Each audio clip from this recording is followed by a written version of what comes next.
Hello friends, how are you all? બધા મજામાં હશો? હવે ગયા લેક્ચરમાં આપણે ત્રુટિની ગણતરી વિશે ભણી ગયા. ત્યારબાદ આપણે નિરપેક્ષ ત્રુટિ, સાપેક્ષ ત્રુટિ અને પ્રતિશત ત્રુટિ કેવી રીતે ગણાય તે સમજ્યા હતા. તેના સૂત્રો આપણે દેખ્યા હતા અને આ બધા સૂત્રોનો ઉપયોગ થાય તેવું ઉદાહરણ નંબર 2.7 આપણે ભણ્યા હતા. આજની વાત કરીએ તો આજે સરવાળા અને બાદબાકીમાં ત્રુટિ, તે જ રીતે ગુણાકાર અને ભાગાકારમાં ત્રુટિ, ઘાતાંક સાથેની સંખ્યામાં ઉદ્ભવતી ત્રુટિ અને તે પર આધારિત ઉદાહરણો 2.8, 2.9, 2.10, 2.11 અને 2.12. તો આટલી બાબતોનો આજે આપણે અભ્યાસ કરવાના છીએ. તો વિદ્યાર્થી મિત્રો, જ્યારે ત્રુટિ સાથેની સંખ્યાઓના સરવાળા, બાદબાકી, ગુણાકાર, ભાગાકાર વગેરે પ્રક્રિયા કરવામાં આવે ત્યારે અંતિમ પરિણામમાં કેટલી ત્રુટિ ઉદ્ભવતી હોય છે તે આપણે સૂત્રોની મદદથી સમજીએ. તો સૌપ્રથમ સરવાળા અને બાદબાકી દરમિયાન ઉદ્ભવતી ત્રુટિ આપણે સમજીએ. વિદ્યાર્થી મિત્રો, અહીં સરવાળા બાદબાકીનો મતલબ એ છે કે કોઈ બે જુદી જુદી ભૌતિક રાશિનું માપન કર્યું હોય આપણે, અને એ રાશિઓના માપનમાં જે કંઈ ત્રુટિ ઉદ્ભવવાની સંભાવના હોય તે ત્રુટિ ધારો કે આપણે જાણી લઈએ છીએ. ત્યારબાદ આવી ભૌતિક રાશિઓનો જો સરવાળો કરવામાં આવે, તેમના માપનોનો સરવાળો કરવામાં આવે તો તેના પરિણામમાં કેટલી ત્રુટિ ગણવી તે માટેની વાત છે અહીંયા. તો તેનું સૂત્ર સમજીએ. ધારો કે કોઈ બે ભૌતિક રાશિ A અને B તેના માપેલા મૂલ્યો અનુક્રમે A ± ડેલ્ટા A અને B નું મૂલ્ય B ± ડેલ્ટા B આપેલા છે. વિદ્યાર્થી મિત્રો, અહીંયા સમજો કે માપનનું મૂલ્ય તો A થયું, એટલે કે સરેરાશ કિંમત A થઈ, પણ ડેલ્ટા એ એના માપનમાં રહેલી નિરપેક્ષ ત્રુટિ કહેવાય. તે જ રીતે ડેલ્ટા બી તે બીના માપનમાં રહેલી નિરપેક્ષ ત્રુટિ ગણાય. અહીંયા લખેલું છે આગળ તેમ કે જ્યાં ડેલ્ટા એ અને ડેલ્ટા બી તેમની નિરપેક્ષ ત્રુટિઓ છે. હવે આપણે Z બરાબર A પ્લસ બીમાં ઉદ્ભવેલી ત્રુટિ ડેલ્ટા Z શોધવી છે. વિદ્યાર્થી મિત્રો, જે ભૌતિક રાશિઓ આપેલી છે A અને B, બંનેનો સરવાળો કરી અને આપણે પરિણામ મેળવવું છે. તે પરિણામને અત્યારે Z કહીએ. તો જેમ A અને બીમાં ત્રુટિ અહીંયા રહેલી છે, તે જ રીતે Z પરિણામમાં પણ ત્રુટિ હશે. તે ત્રુટિને આપણે ડેલ્ટા Z કહીએ. તો ડેલ્ટા ઝેડનું મૂલ્ય આપણે અહીંયા શોધવાનું છે. તો તે માટે સૂત્ર વાપરીએ. Z બરાબર A પ્લસ બી કરવું છે. અહીંયા આપણે બંને તરફ ત્રુટિ સાથેની સંખ્યાઓ લખીએ. તો ડાબી તરફ ઝેડની જગ્યાએ Z ± ડેલ્ટા Z, તે જ રીતે જમણી તરફ એની જગ્યાએ ત્રુટિ સાથેનું મૂલ્ય A ± ડેલ્ટા A આવશે અને બીની જગ્યાએ ત્રુટિ સાથેનું મૂલ્ય B ± ડેલ્ટા B, જે આપણે ધાર્યું તે આવશે અહીંયા. અચ્છા, હવે આને સાદુરૂપ આપીએ તો A અને Bનો સરવાળો A પ્લસ B તો થશે જ, તે ઉપરાંત ± ડેલ્ટા A ± ડેલ્ટા B એવા બે બીજા પદો અહીંયા વધશે. હવે વિદ્યાર્થી મિત્રો, નિરપેક્ષ ત્રુટિ આપણે હંમેશા ધન ગણીએ છીએ અને ત્રુટિની ગણતરી કરીએ ત્યારે આપણે વધુમાં વધુ ભૂલ કેટલી સંભવિત છે તે જાણવાનું હોય છે. તેથી જો આમાં એક ત્રુટિની સંજ્ઞા ધન અને બીજી ઋણ રાખીએ તો ત્રુટિની અંદર બાદબાકી થઈને મૂલ્ય ઘટી જાય, તેવું ચાલે નહીં. વધુમાં વધુ કેટલી ભૂલ સંભવિત છે તે જાણવા માટે બંનેના ધન મૂલ્યો લઈએ તો અંતિમ પરિણામ ડેલ્ટા ઝેડમાં ઉદ્ભવતી ત્રુટિ delta A plus delta B થશે. અહીંયા ધ્યાન રાખશો, આ સૂત્રમાં જમણી તરફ A પ્લસ બી તેનું મૂલ્ય અહીંયા જે પ્રક્રિયા કરી તે પ્રમાણે Z થયું, ડાબી તરફ પણ Z છે એટલે Z કેન્સલ થઈ ગયા અને તેથી ડેલ્ટા Z બરાબર અહીંયા જે સૂત્ર બાકી વધ્યું ± ડેલ્ટા A ± ડેલ્ટા B, પણ આપણે મહત્તમ મૂલ્ય જોઈએ તેથી આપણે ધન કિંમતો લીધી અને તેથી પરિણામમાં ઉદ્ભવતી ત્રુટિ delta A plus delta B અહીંયા આપણને મળી. હવે બાદબાકીની વાત કરીએ વિદ્યાર્થી મિત્રો. ધારો કે આપણે ભૌતિક રાશિ એ માંથી ભૌતિક રાશિ બી ને બાદ કરવી છે. તો આ સૂત્રમાં બંને તરફ ત્રુટિ સાથેના મૂલ્યો લખીએ. તો ડાબી તરફ ઝેડનું મૂલ્ય ત્રુટિ સાથે Z plus or minus delta Z, જમણી બાજુ એનું મૂલ્ય ત્રુટિ સાથે A plus or minus delta A, અને તે જ રીતે બીનું મૂલ્ય ત્રુટિ સાથે B plus or minus delta B આપણે આ સૂત્રમાં કિંમતો મૂકીએ. આને સાદરૂપ આપીએ તો અહીંયા પણ તેવું જ થશે. એ માઇનસ ચિહ્ન અને બી તે અલગ નીકળી જશે અહીંયા, અને plus or minus delta A plus or minus delta B અહીંયા વધશે. ઓકે, હવે એ માઇનસ બીનું મૂલ્ય તો પહેલેથી જ અહીંયા ઝેડ છે જ, તો એ માઇનસ બીની કિંમત ઝેડ ધારીએ તો ડાબી તરફ પણ ઝેડ છે, તે કેન્સલ થઈ જાય. તો બાકી વધે plus or minus delta Z બરાબર plus or minus delta A plus or minus delta B, એટલે આવું પરિણામ અહીંયા બાકી વધે. ઓકે, હવે અહીંયા પણ આપણે મહત્તમ ત્રુટિ કેટલી ઉદ્ભવે તે જાણવું છે. તો અંતિમ પરિણામમાં ઉદ્ભવતી મહત્તમ ત્રુટિ ડેલ્ટા ઝેડ એનું મહત્તમ મૂલ્ય એ ડેલ્ટા એ અને ડેલ્ટા બી બંનેની કિંમતો જો ધન લઈએ તો મળે, તો આ બંનેમાં ધન કિંમતો લઈએ તો અંતિમ પરિણામમાં ઉદ્ભવતી ત્રુટિ એટલે કે મહત્તમ ત્રુટિ ડેલ્ટા ઝેડ બરાબર ડેલ્ટા એ પ્લસ ડેલ્ટા બી થશે. તો વિદ્યાર્થી મિત્રો આ સૂત્ર તો સરવાળામાં જે સૂત્ર મળ્યું હતું તેના જેવું જ થયું હતું. ઓકે, તો આના પરથી આપણે એક નિયમ બનાવી શકીએ. આ નિયમ તમારે યાદ રાખવાનો છે.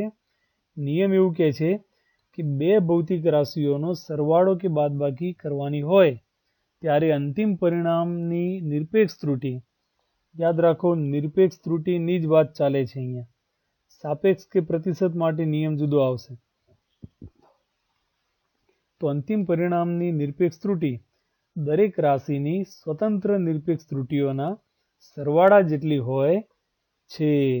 ખાસ તો આ શબ્દ ધ્યાન પર લેશો, નિરપેક્ષ ત્રુટિઓના સરવાળા જેટલી હોય છે. આ વાતને સમજવા માટે એક ઉદાહરણ ભણીએ આપણે. પાઠ્યપુસ્તકનું ઉદાહરણ નંબર 2.8. પ્રશ્ન જુઓ વિદ્યાર્થી મિત્રો, બહુ સરળ પ્રશ્ન છે. થર્મોમીટર વડે બે પદાર્થોના માપવામાં આવેલા તાપમાનો અનુક્રમે પહેલું માપન છે પહેલા પદાર્થનું 20 degree centigrade plus or minus 0.5, એટલે કે આ 20 ડિગ્રી તાપમાનનું માપન થયું અને આ 0.5 તેમાં ઉદ્ભવેલી નિરપેક્ષ ત્રુટિ છે.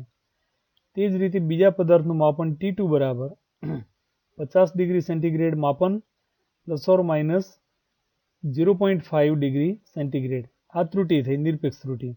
તો બંને પદાર્થોના તાપમાનનો તફાવત અને તેમાં ઉદ્ભવેલી ત્રુટિની ગણતરી કરો. અહીંયા એક હિન્ટ તમને આપીશ વિદ્યાર્થી મિત્રો. પાઠ્યપુસ્તકમાં ભલે સીધું લખ્યું હોય, પણ આપણે આમ નહીં કરતા. આપણે એવું કરશું કે ત્રુટિ સિવાયની કિંમતોનો સરવાળો કે બાદબાકી પહેલાં કરી લેવાનો તમારે. તો અહીંયા તફાવત જોઈએ છે. તફાવત એટલે હંમેશા અંતિમ માઇનસ પ્રારંભિક. તો 50માંથી 20 બાદ કરીએ તો ત્રુટિ સિવાયનું પરિણામ આપણને 30 ડિગ્રી મળે. આ પ્રક્રિયા તમારે પહેલાં કરી લેવાની, ત્યારબાદ ત્રુટિની ગણતરી કરવાની. તો આપણે અહીંયા ભણ્યા તેમ કે બે રાશિની બાદબાકી અહીંયા થઈ રહી છે, એટલે કે એને તફાવત કહી શકાય. અને તફાવતમાં અંતિમ પરિણામમાં ઉદ્ભવતી ત્રુટિ બંને નિરપેક્ષ ત્રુટિના સરવાળા જેટલી મળે. તો અહીંયા જે નિરપેક્ષ ત્રુટિઓ છે 0.5 અને બીજામાં પણ 0.5, બંનેનો સરવાળો થશે તો બંનેનો સરવાળો 0.1 થશે. વિદ્યાર્થી મિત્રો યાદ રાખો કે આપેલી ભૌતિક રાશિઓની ભલે બાદબાકી કરવાની હોય, પણ તેમની ત્રુટિઓનો તો સરવાળો જ થાય.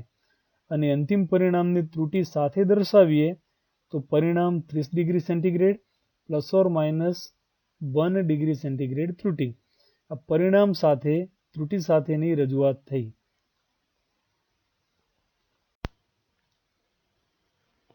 હવે આપણે ગુણાકાર અને ભાગાકારમાં પરિણામમાં ત્રુટિ કેવી રીતે શોધાય તેની વાત કરીએ વિદ્યાર્થી મિત્રો. તો અહીંયા આપણને બે ભૌતિક રાશિ એ અને બી આપેલી છે તેમ સમજો, અને એ અને બીનો ગુણાકાર કરી અને આપણે પરિણામ ઝેડ મેળવવું છે. એ અને બીનો ગુણાકાર કર્યા બાદ જે પરિણામ મળે તેને અહીંયા ઝેડ કહીશું. ઝેડમાં ઉદ્ભવતી ત્રુટિ ડેલ્ટા ઝેડ આપણે શોધવી છે. તો આ પ્રક્રિયામાં ડાબી અને જમણી બંને તરફ ત્રુટિ સાથેના મૂલ્યો લખીએ. તો ઝેડનું મૂલ્ય ત્રુટિ સાથે Z plus or minus delta Z, તે પ્રમાણે એનું મૂલ્ય ત્રુટિ સાથે A plus or minus delta A, બીનું મૂલ્ય ત્રુટિ સાથે B plus or minus delta B. વિદ્યાર્થી મિત્રો, આમાં ડેલ્ટા એ અને ડેલ્ટા બી નિરપેક્ષ ત્રુટિઓ છે તેમ ધ્યાન રાખશું. હવે આ કૌંસનો તમે ગુણાકાર કરશો તો 9મા 10મામાં આવી ઘણી પ્રક્રિયા કરેલી છે, તમને આવા 4 પદ પ્રાપ્ત થશે. આ બંને પદ પ્લસ ઓર માઇનસ જ છે, ધ્યાન રાખશો. અચ્છા, હવે બંને તરફ આપણે AB વડે ભાગીએ. હવે AB બરાબર ઝેડ છે તો ABની જગ્યાએ ઝેડ પણ લઈ શકાય. તો ડાબી તરફ આપણે ભાગવા માટે ઝેડનો ઉપયોગ કરશું અને જમણી તરફ આપણે ABનો ઉપયોગ કરીએ. તો ડાબી તરફ ઝેડ ભાગ્યા ઝેડ એટલે 1 થઈ જશે. ડેલ્ટા ઝેડ ભાગ્યા ઝેડ અહીંયા બીજું પદ બાકી રહેશે. તે જ રીતે જમણી બાજુ AB અપોન AB કરશો એટલે પહેલું પદ 1 થયું. બીજા પદમાં શું આવશે? અહીંયા B કેન્સલ થતા ડેલ્ટા એ અપોન એ વધે. તે જ રીતે અહીંયા આપણે વાત કરીએ તો એ કેન્સલ થવાથી ડેલ્ટા બી અપોન બી વધે અને આ છેલ્લા બે પદોમાં છેદમાં AB રહેશે એટલે આવું પદ મળશે તમને. વિદ્યાર્થી મિત્રો, આ છેલ્લું પદ જે રહ્યું તેમાં ડેલ્ટા એ ડેલ્ટા બી અંશમાં ત્રુટિઓ છે. છેદમાં સાચા મૂલ્યો જે ત્રુટિ કરતાં સામાન્ય રીતે ઘણા મોટા હોય, તેથી આ બંને ગુણોત્તરો ખૂબ નાના થશે. આ બંને કિંમતો 1 કરતાં ખૂબ નાની થશે, વળી તેમનો ગુણાકાર તેનાથી નાનો બને, તેથી આપણે આ છેલ્લું પદ અવગણી શકીએ. તો આ છેલ્લું અંતિમ પદ આપણે અવગણીએ અને બાકી જે પદો વધે તેમાં 1 કેન્સલ થશે બંને તરફથી. બાકી જે વધે તો delta Z upon Z is equal to delta A upon A plus or minus delta B upon B વધે. પરંતુ આપણે મહત્તમ ત્રુટિ જોઈએ, તેથી માત્ર ધન સંખ્યાઓ લઈએ તો અંતિમ પરિણામમાં ઉદ્ભવતી સાપેક્ષ ત્રુટિ અહીંયા આપણને મળી. કારણ કે આપણે માત્ર ડેલ્ટા ઝેડ નથી મળ્યો, ડેલ્ટા ઝેડ અપોન ઝેડ મળ્યો આપણને. તો ડેલ્ટા ઝેડ અપોન ઝેડ બરાબર delta A upon A plus delta B upon બી. તો અહીંયા આપણે જોઈએ છે કે અંતિમ પરિણામ સાપેક્ષ ત્રુટિ સ્વરૂપમાં મળ્યું. તો આના પરથી આપણે એક નિયમ બનાવી શકીએ. વિદ્યાર્થી મિત્રો, સાથે યાદ રાખો કે ભાગાકાર માટે પણ આવું જ પરિણામ મેળવી શકાય. તેની સાબિતીની જરૂર નથી, પણ ભાગાકાર માટે પણ સાપેક્ષ ત્રુટિનો સરવાળો જ થશે. ગુણાકાર હોય કે ભાગાકાર, સાપેક્ષ ત્રુટિનો સરવાળો થશે. તો એક નિયમ બનશે અહીંયા કે જો કોઈ બે ભૌતિક રાશિઓનો ગુણાકાર અથવા ભાગાકાર કરવામાં આવે તો અંતિમ પરિણામમાં ઉદ્ભવતી સાપેક્ષ ત્રુટિ, ખાસ ધ્યાન રાખશો, સાપેક્ષ ત્રુટિ ગુણકોની સાપેક્ષ ત્રુટિના સરવાળા જેટલી હોય છે. તો ગુણાકાર કે ભાગાકારની પ્રક્રિયામાં સાપેક્ષ ત્રુટિનો સરવાળો કરવો પડે. તમને પ્રશ્ન થાય કે જો નિરપેક્ષ ત્રુટિ આપી હોય તો શું કરવાનું? તો આપણે સૂત્રમાં ભણ્યા, આપેલી તો નિરપેક્ષ ત્રુટિ જ હતી, પણ આપણે તેને સાપેક્ષ ત્રુટિમાં ફેરવી અને પછી સરવાળો કર્યો તો અંતિમ પરિણામની સાપેક્ષ ત્રુટિ મળી. જો આપણે જવાબ નિરપેક્ષ ત્રુટિ સ્વરૂપમાં જોઈતો હોય તો આમાં ડેલ્ટા ઝેડને કરતા બનાવી અને તેનું મૂલ્ય શોધી શકાય. એક ઉદાહરણ ભણીએ એટલે આ વાત તમને વધારે ખ્યાલ આવશે. વિદ્યાર્થી મિત્રો, અવરોધ R બરાબર V અપોન I સૂત્ર આપેલું છે. આ પ્રક્રિયા આપણે કરવાની છે, જ્યાં V એટલે કે વોલ્ટેજનું મૂલ્ય 100 પ્લસ ઓર માઇનસ 5 અને I એટલે કે પ્રવાહનું મૂલ્ય 10 પ્લસ ઓર માઇનસ 0.2 એમ્પિયર તમને આપેલું છે. તો Rમાં પ્રતિશત ત્રુટિ શોધો. માત્ર પ્રતિશત ત્રુટિ શોધવાની કીધી છે. અહીંયા R શોધવાનું કીધો નથી. જો R શોધવાનું હોય તો આ સૂત્રમાં V અને I ની કિંમતો 100 અને 10 મૂકશો તો R નું સાચું મૂલ્ય 10 ઓહ્મ મળશે. અચ્છા, હવે અંતિમ પરિણામમાં ત્રુટિ શોધવાની છે, તો બંનેની નિરપેક્ષ સાપેક્ષ ત્રુટિ તમારે શોધવી પડશે.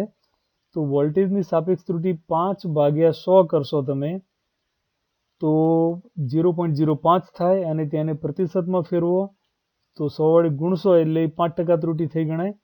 તે જ રીતે અહીંયા વિદ્યુત પ્રવાહની પણ જો સાપેક્ષ ત્રુટિ તમે શોધશો તો 0.2 ભાગ્યા 10 કરવાથી તેની કિંમત પણ 0.02 થશે. તે સાપેક્ષ ત્રુટિ થઈ અને 100 વડે ગુણવાથી આ મૂલ્ય 2% જેટલું મળે. હવે સાપેક્ષ ત્રુટિ અને પ્રતિશત ત્રુટિ બે એક જ વસ્તુ થઈ વિદ્યાર્થી મિત્રો. માત્ર સાપેક્ષ ત્રુટિને 100 વડે ગુણીને ટકાવારીમાં રજૂ કરીએ તેને પ્રતિશત ત્રુટિ કહેવાય.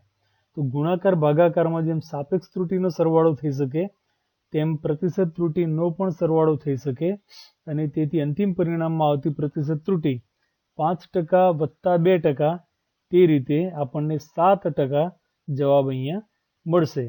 જો ત્રુટિ સાથે પરિણામ લખવું હોય તો 10 પ્લસ ઓર માઇનસ આપણે 7% લખી શકીએ. હવે આ વાતને જરા અલગ રીતે સમજીએ વિદ્યાર્થી મિત્રો કે જો સરવાળા બાદબાકી કરવાનું થાય અને નિરપેક્ષ ત્રુટિ આપેલી હોય તો આપણે તેનો સીધો સરવાળો કરી શકીએ. નિરપેક્ષ ત્રુટિઓનો સીધો સરવાળો અંતિમ પરિણામની ત્રુટિ બનશે. તે જ રીતે જો ગુણાકાર ભાગાકાર કરવાના હોય અને સાપેક્ષ ત્રુટિ આપેલી હોય, સાપેક્ષ કે પ્રતિશત બે એક જ વાત થઈ, તો સાપેક્ષ કે પ્રતિશત ત્રુટિ આપેલી હોય તો તેમનો પણ સીધો સરવાળો કરવાથી અંતિમ પરિણામની સાપેક્ષ ત્રુટિ જ મળશે, યાદ રાખશો. પરંતુ પ્રશ્ન એ છે કે જો સરવાળા બાદબાકી આપેલી હોય અને સાપેક્ષ ત્રુટિ આપેલી હોય તેમની અથવા તો પ્રતિશત ત્રુટિ આપેલી હોય તો વિદ્યાર્થી મિત્રો તેને તમારે નિરપેક્ષમાં ફેરવવી પડે અને ત્યારબાદ તમે તેનો સરવાળો કરી શકો. તે જ રીતે જો ગુણાકાર ભાગાકારની પ્રક્રિયા કરવાની હોય અને નિરપેક્ષ ત્રુટિ જો આપેલી હોય તો તેને તમારે પહેલાં સાપેક્ષમાં ફેરવવી પડે અને ત્યાર પછી તમે તેનો સરવાળો કરી અને પરિણામ પણ સાપેક્ષ જ મળશે. ઓકે, જો પરિણામ નિરપેક્ષ જોઈતું હોય તો વળી પાછું તેને નિરપેક્ષમાં કન્વર્ટ કરવું પડે. તો આ કોમ્બિનેશનો યાદ રાખશો વિદ્યાર્થી મિત્રો. જો આ કોમ્બિનેશન ન થતું હોય તો ત્રુટિને તમારે બીજી ત્રુટિમાં કન્વર્ટ કરવી પડે, પછી તમે પ્રક્રિયા કરી શકો સરવાળાની અને ત્યાર પછી જ તમે જે પરિણામ માંગ્યું હોય તે પ્રમાણે પરિણામ મેળવી શકશો. ઉદાહરણ 2.10 આપણે સમજીએ તો આપણે જે હમણાં વાત કરી તે વાત તમને ક્લિયર થઈ જશે. અહીંયા બે અવરોધ આપેલા છે. અવરોધની કિંમત R1 બરાબર 100 પ્લસ ઓર માઇનસ 3 ઓમ અને R2 બરાબર 200 પ્લસ ઓર માઇનસ 4 ઓમ અવરોધ આપેલા છે. ઓકે, બંને અવરોધો શ્રેણીમાં અને સમાંતરે જોડેલા હોય તો બંને કેસમાં આપણે સમતુલ્ય અવરોધ શોધવાનો છે. શ્રેણી જોડાણ અને સમાંતર જોડાણ તમે 9મા ધોરણમાં ભણ્યા હશો. તો આ બંને જોડાણનો સમતુલ્ય અવરોધ કેવી રીતે મળે તેના સૂત્રો અહીંયા આપેલા છે તમને. શ્રેણી જોડાણ માટે બંને અવરોધોનો સરવાળો થશે તથા સમાંતર જોડાણમાં અંતિમ પરિણામ મેળવવા માટે આ સૂત્ર થાય 1/r' બરાબર 1/r1 પ્લસ 1/r2. તે ઉપરાંત ત્રુટિ માટે એક વધારાનું સૂત્ર તમને આપેલું છે. આ દાખલા પૂરતું આપ્યું છે, બાકી ન આપ્યું હોય તો પણ તમે આ પ્રકારનું સૂત્ર સાપેક્ષ ત્રુટિની ગણતરીમાં વાપરી શકો. તો આનો ઉકેલ સમજીએ વિદ્યાર્થી મિત્રો. મેં તમને અગાઉ કહ્યું તેમ કે સૌ પ્રથમ તમારે ત્રુટિ સિવાયની કિંમતોનો જવાબ મેળવી લેવાનો. તો અહીંયા પહેલાં શ્રેણી જોડાણની વાત કરશું આપણે, માત્ર શ્રેણી જોડાણની પહેલાં વાત કરીએ તો ત્રુટિ સિવાયની કિંમતો જે છે અહીંયા R1ની કિંમત 100 અને R2ની કિંમત 200, બંનેનો સરવાળો કરીએ તો પરિણામ 300 મળે. શ્રેણી જોડાણમાં પરિણામી અવરોધ R1 વત્તા R2 બને તો બંને કિંમતોનો સરવાળો 300 થાય. ત્યારબાદ સરવાળો કરી રહ્યા છીએ અને નિરપેક્ષ ત્રુટિ આપી છે તો તેનો સીધો સરવાળો થશે. તો પરિણામમાં ઉદ્ભવતી ત્રુટિ એ પણ 3 વત્તા 4 બંને નિરપેક્ષ ત્રુટિનો સરવાળો કરીને આપણે 7 ઓમ મેળવી શકીએ અને ત્રુટિ સાથેનું પરિણામ 300 પ્લસ ઓર માઇનસ 7 ઓમ લખી શકાય. તો શ્રેણી જોડાણ માટેનું પરિણામ અહીંયા તમને મળી ગયું. શ્રેણી જોડાણનો સમતુલ્ય અવરોધ પરિણામ સાથે ત્રુટિ સાથે આ રીતે લખી શકાય. હવે સમાંતર જોડાણની વાત કરીએ આપણે તો તેની ગણતરી સહેજ લાંબી થશે. પહેલી વાત તો એ કે સમાંતર જોડાણમાં સમતુલ્ય અવરોધ કેવી રીતે મળે, તો આ રહ્યું તેનું સૂત્ર. તો આ સૂત્રને સાદુરૂપ આપીએ, લસા લઈએ તો અંશમાં R1 R2 છેદમાં R1 પ્લસ R2 થશે તેનો વ્યસ્ત કરીએ આપણે તો અવરોધ R ડેશ બરાબર R1 R2 divide by R1 plus R2 તમને અહીંયા મળશે. વિદ્યાર્થી મિત્રો, આ જ સૂત્રને સાદરૂપ આપીને તમે આ પદ મેળવી શકો છો. તો અહીંયા બંને કિંમતોનો આપણે જો ઉપયોગ કરીએ 100 ગુણ્યા 200 છેદમાં 100 વત્તા 200, તો 100 ગુણ્યા 200 એટલે 20,000 ભાગ્યા 300, 20,000 ભાગ્યા 300 અથવા તો 200 ભાગ્યા 3, જો સાદુરૂપ આપીએ તો 66.66 મળે. તો આપણે 66.7 લખીશું અહીંયા. તો 66.7 ઓહ્મ એ સમાંતર જોડાણનો સમતુલ્ય અવરોધ થયો. મેં તમને કીધું તેમજ કે ત્રુટિ સિવાયનું તમારે પરિણામ પહેલાં મેળવી લેવાનું. તો ત્રુટિ સિવાયનું પરિણામ આ થયું. હવે સમાંતર જોડાણમાં ત્રુટિ કેટલી મળશે? તો સમાંતર જોડાણનું સૂત્ર તો આપણી પાસે આ છે જ વિદ્યાર્થી મિત્રો. બંને કેસમાં આપણે અહીંયા આ એકચ્યુઅલી વિકલનની પદ્ધતિ છે, પણ તમને દાખલામાં સૂત્ર આપેલું છે તો તમે તેનો ઉપયોગ કરો. તો આ સૂત્રનું વિકલન કર્યા બાદ આવું પદ મળે તમને. તો આ પદની અંદર જો કિંમતો મૂકીએ આપણે, યાદ રાખો આપણે અંતિમ પરિણામની નિરપેક્ષ ત્રુટિ જોઈએ છે. તો ડેલ્ટા આર ડેશને અહીંયા કરતા બનાવેલો છે અને આર ડેશ સ્ક્વેર એને પહેલેથી જ જમણી બાજુ અહીંયા ગુણી નાખ્યા બંને પદો સાથે, અને ત્યારબાદ ત્રણેય કિંમતો મૂકીએ તો ડેલ્ટા R1 એટલે R1ની નિરપેક્ષ ત્રુટિ એટલે 3 આવશે, જે અહીંયા લખી. તે જ રીતે ડેલ્ટા R2ની નિરપેક્ષ ત્રુટિ એટલે કે 4 થઈ. ઓકે, છેદમાં R1 સ્ક્વેર અને R2 સ્ક્વેર બંને કિંમતો એટલે 100 અને 200 તેના વર્ગ છેદમાં આવશે. R1 ડેશ નો સ્ક્વેર અહીંયા બંને જગ્યાએ ગુણવાનો છે. તો R1 ડેશ એટલે આપણે મેળવેલું પરિણામ, તેની કિંમત પણ આપણે ગુણી દઈએ, તેનો પણ વર્ગ થશે. અને જો તમે કેલ્ક્યુલેટરની મદદથી વારાફરતી એક પદ અને બીજા પદનું સાદરૂપ આપી બંનેનો સરવાળો કરશો તો અંતિમ પરિણામમાં મળતી નિરપેક્ષ ત્રુટિ, અહીંયા પહેલેથી નિરપેક્ષ ત્રુટિ શોધી છે તો આવી મળશે વિદ્યાર્થી મિત્રો. જો આ આર ડેશને ગુણી ન નાખીએ અને નીચે જ રાખીએ આપણે, માત્ર એક જ ઘાત બીજી બાજુ જવા દઈએ તો સાપેક્ષ ત્રુટિ મળે, પણ આપણે નિરપેક્ષ ત્રુટિની જરૂર છે તો તેનું મૂલ્ય અહીંયા આપણને મળી ગયું. હવે અંતિમ પરિણામ ત્રુટિ સાથે લખવાનું થાય તો તે પરિણામ એ સમાંતર જોડાણનો સમતુલ્ય અવરોધ અહીંયા મળ્યો 66.7 પ્લસ ઓર માઇનસ 1.8 તેની ત્રુટિ નિરપેક્ષ ત્રુટિ. તો અંતિમ પરિણામ ત્રુટિ સાથે આ રીતે લખી શકાય. દાખલાને એકાદ બે વખત ધ્યાનથી વાંચી એકાદ વખત જોઈને લખો અને ત્યારબાદ મોઢે ગણશો તો અવશ્ય તમને યાદ રહી જશે. વિદ્યાર્થી મિત્રો, હવે ઘાતાંકવાળા પદોમાં ત્રુટિ કેવી રીતે ગણી શકાય તેની વાત કરીએ આપણે. તો ઘાતાંક ધરાવતી ભૌતિક રાશિ, આપણે એક ઉદાહરણ લઈએ. દાખલા તરીકે કોઈ ભૌતિક રાશિ a નો વર્ગ કરવો છે આપણે, અને તેનાથી મળતું પરિણામ તેને આપણે z કહીએ. તો z બરાબર a સ્ક્વેર એ પ્રક્રિયા થઈ. હવે a નો વર્ગ એટલે a ગુણ્યા a તો કહી જ શકીએ આપણે. તો વિદ્યાર્થી મિત્રો, a નો a ની સાથે ગુણાકાર થયો તો ગુણાકારનો નિયમ આપણે અહીંયા વાપરીએ તો અંતિમ પરિણામમાં આવતી સાપેક્ષ ત્રુટિ બરાબર પ્રથમ a ની સાપેક્ષ ત્રુટિ વત્તા બીજા a ની સાપેક્ષ ત્રુટિ, a ગુણ્યા a થયો. તો સાપેક્ષ ત્રુટિનો સરવાળો થાય તો delta a upon a plus again delta a upon a, બેનો સરવાળો કરીએ તો 2 ડેલ્ટા a અપોન a મળે. તો અહીંયા અંતિમ પરિણામમાં ઉદ્ભવતી ત્રુટિ સાપેક્ષ ત્રુટિ ડેલ્ટા z બાય z, એની કિંમત તમને મળી 2 times delta a upon a. જો અહીંયા આપણે એનો ઘન લીધો હોત તો આના જેવા 3 પદો હોત અને અહીંયા ગુણાકારમાં 3 હોત. જો એની 4 ઘાત હોત તો આના જેવા 4 પદો થાત અને ગુણાકારમાં 4 આવત.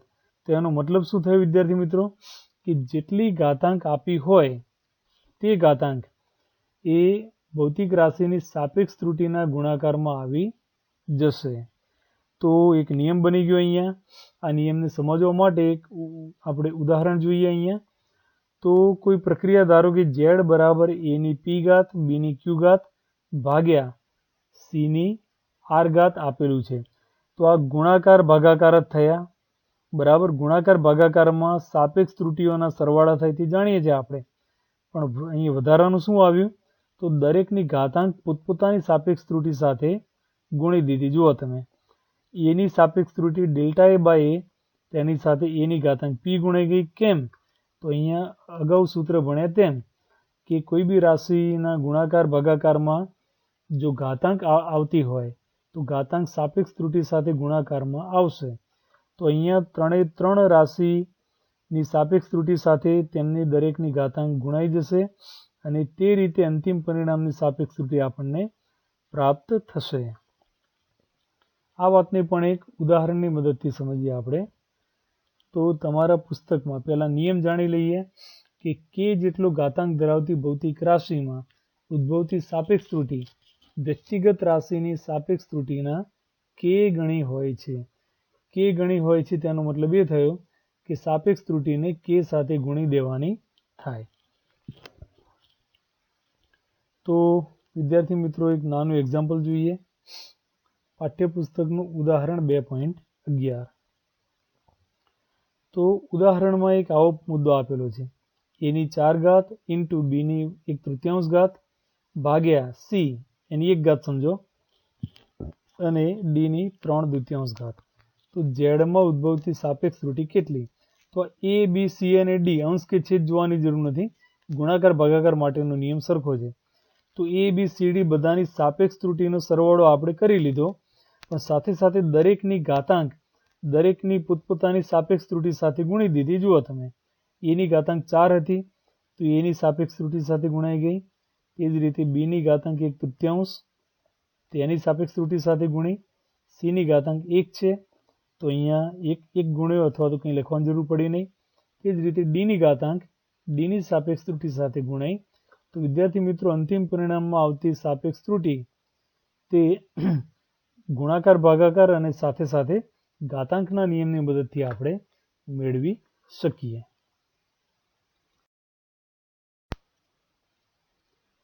હોમવર્ક નોંધી લેશો વિદ્યાર્થી મિત્રો. સૌપ્રથમ સરવાળા અને બાદબાકીમાં ત્રુટિ સમજાવો. તો તમારે સરવાળા બાદબાકીની પ્રક્રિયામાં પરિણામમાં ઉદ્ભવતી નિરપેક્ષ ત્રુટિનું સૂત્ર મેળવવાનું રહેશે. અહીંયા બીજો પ્રશ્ન છે ગુણાકાર અને ભાગાકારમાં ત્રુટિ સમજાવો. તો તમારે ગુણાકાર માટે અંતિમ પરિણામની સાપેક્ષ ત્રુટિનું સૂત્ર મેળવવાનું, ભાગાકાર માટે અલગ મેળવવાની જરૂર નથી, પણ છેલ્લે લખવાનું કે ભાગાકારમાં આવું જ પરિણામ મેળવી શકાય. ઘાતાંક સાથેની ભૌતિક રાશિના માપનમાં ઉદ્ભવતી ત્રુટિ સમજાવો. આપણે z બરાબર a² નું ઉદાહરણ લઈ અને પરિણામની ત્રુટિ 2 × ∆a/a સાબિત કરી હતી. તે તમારે અહીંયા સમજાવવાનું રહેશે. અને આપણે જે ઉદાહરણો ભણી ગયા, ઉદાહરણ 2.8, 2.9, 2.10 અને 2.11, તો આ ઉદાહરણો તમારે સમજી અને અહીંયા જાતે ગણવાના રહેશે.